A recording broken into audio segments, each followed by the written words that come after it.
sunrise. Let's read the fridge. Come on. I'm gonna get out of here. I don't know what it is, but something about this house gives me the creeps. Spoil sport. I never have any fun. Just one little beer. Courtney, you're underage. Negative. Come on, let's go.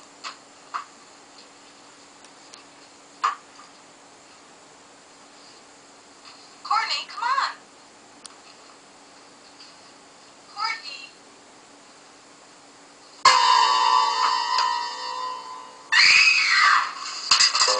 What's wrong?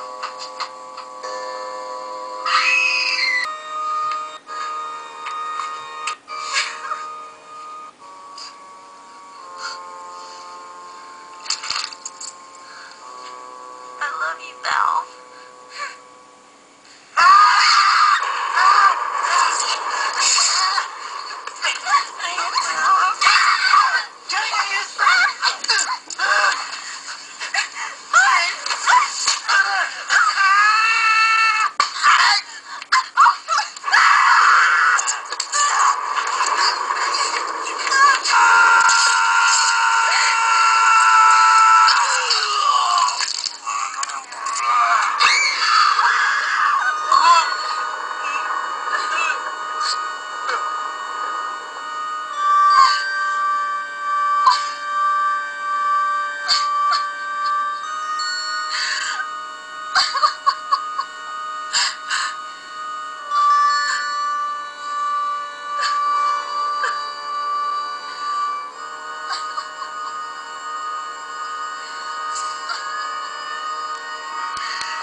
Well, we're finally here. Slumber Party Massacre Part 3.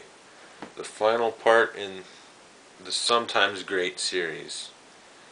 Thank God they made this, because the second one was so off the rails. Freaking hold on, because it's just gonna crash into the rocks and sink. Like, it was bad. Like shit.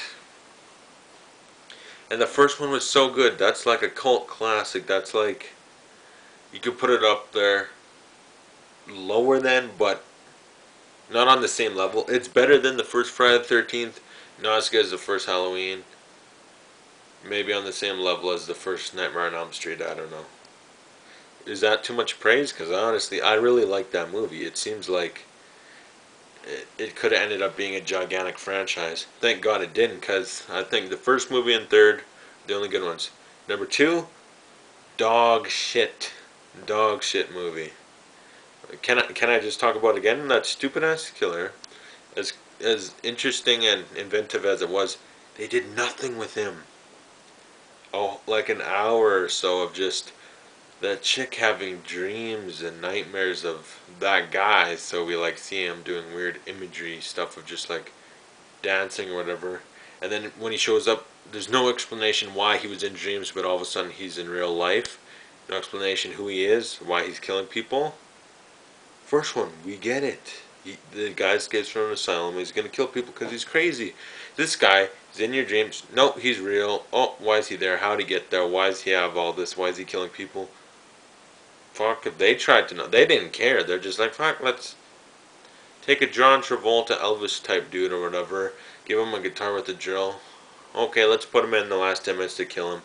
What about before that? Let's just add some dream sequences of him so he's in there longer. Why is he there? Who gives a fuck? They didn't care. They didn't try to explain nothing.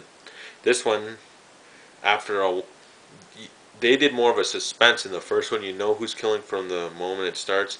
Second one, no one is killing till the last 10 minutes, and when you do know, you know who it is, but you don't care. This one, it's more of a suspense. You don't know who's doing it, and I like that. Let's get into the story. It begins with, on a beach, a group of girls are playing volleyball and getting ogled by these guys or whatever, and there's a creepy dude on the beach kind of watching them, and then we get move along to They're just leaving, talking about a slumber party type thing they're gonna have. Yeah, yeah.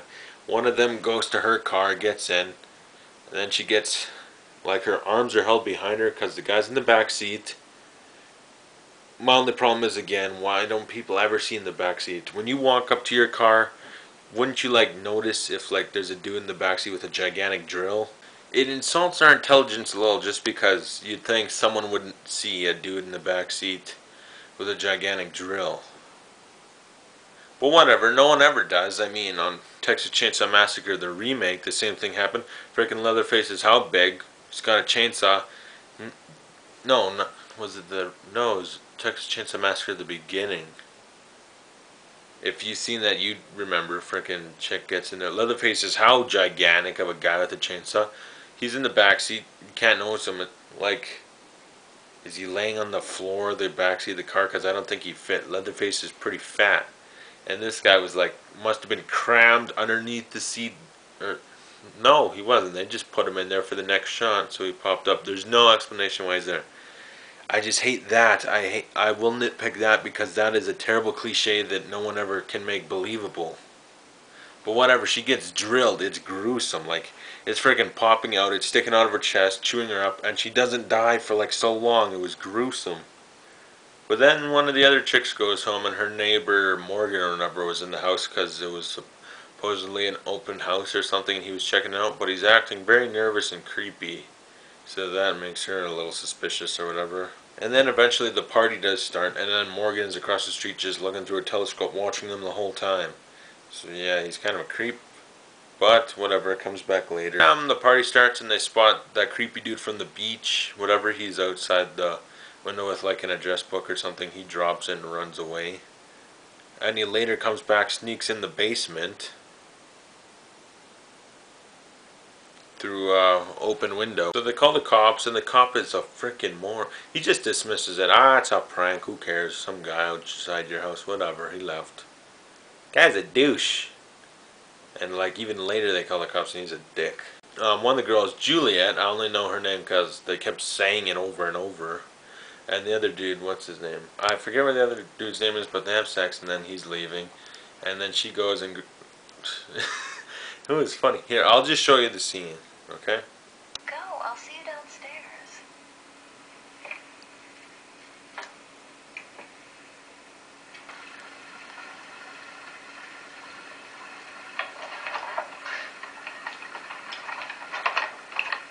What is it, catching? Poor guys. Jackie's gonna hear about this.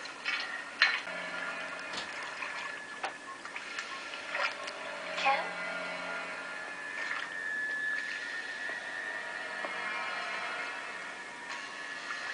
You're one geeky guy.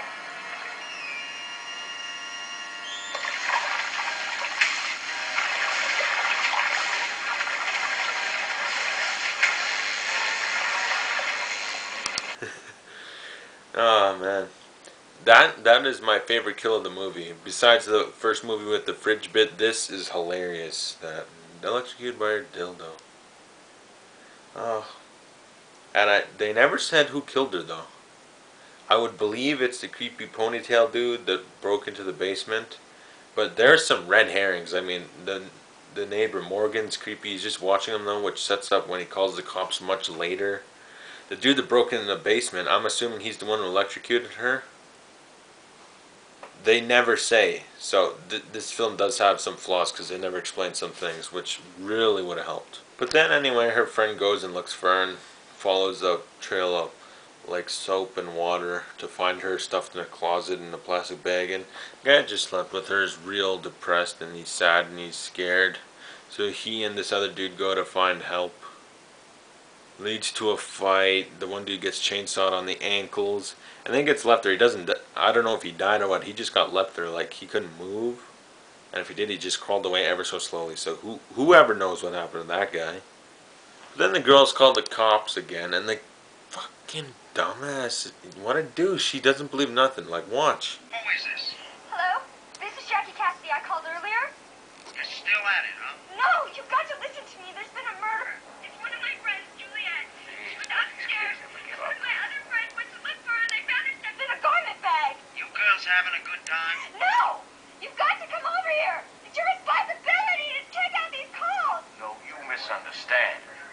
job is to weed out the real calls from the prank calls. Now, if you have any respect for the taxpayers' money and the people out there who really need our help, you'll cut this shit out and stop tying up the phone. Another one, huh? Yeah, same one. Stupid kids. You ever feel you may be wrong? Ignore a call from someone who might really need help? You want to answer this fucking phone? Because I don't need this shit. I didn't mean anything by it. It's just that it occurred to me, that's all. You're trying to ruin my day. Tell you what I'll do. I'll swing by there in about an hour when I get off my shift, and that way, neither one of us will have to worry about it. Got the address?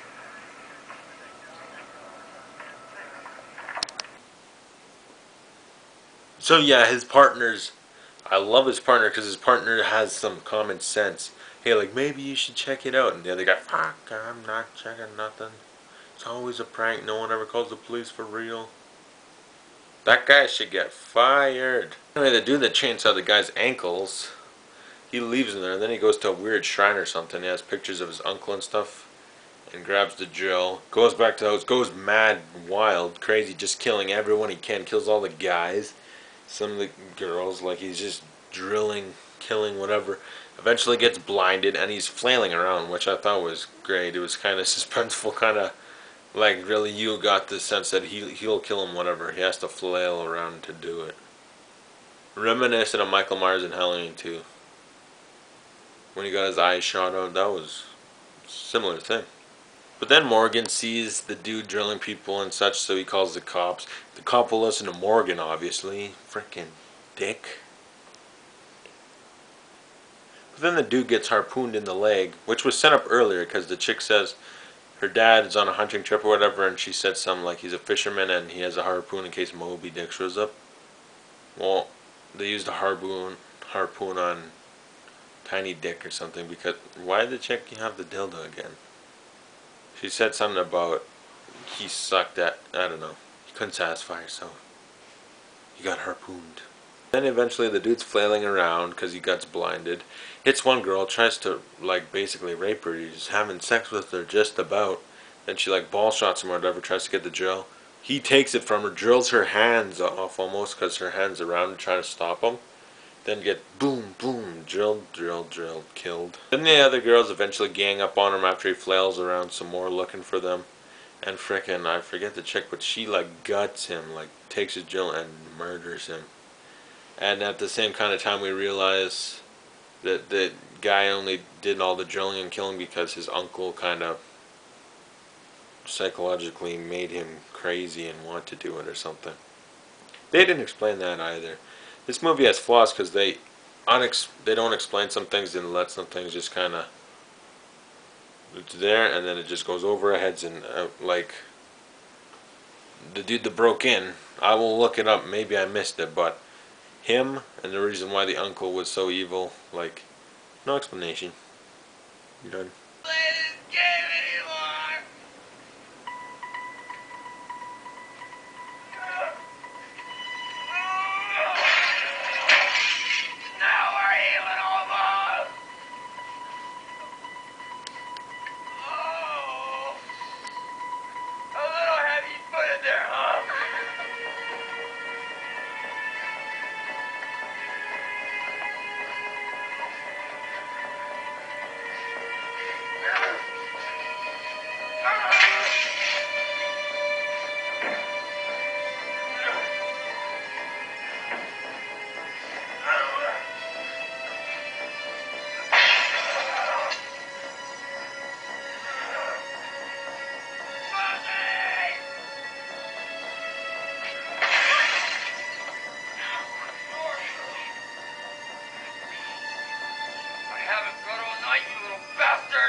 I just forgot. I ignored a couple deaths real quick. I should mention them.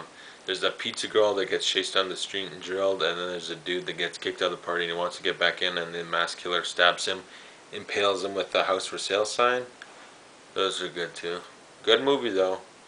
It's so much better than the second. I can recommend you watch it.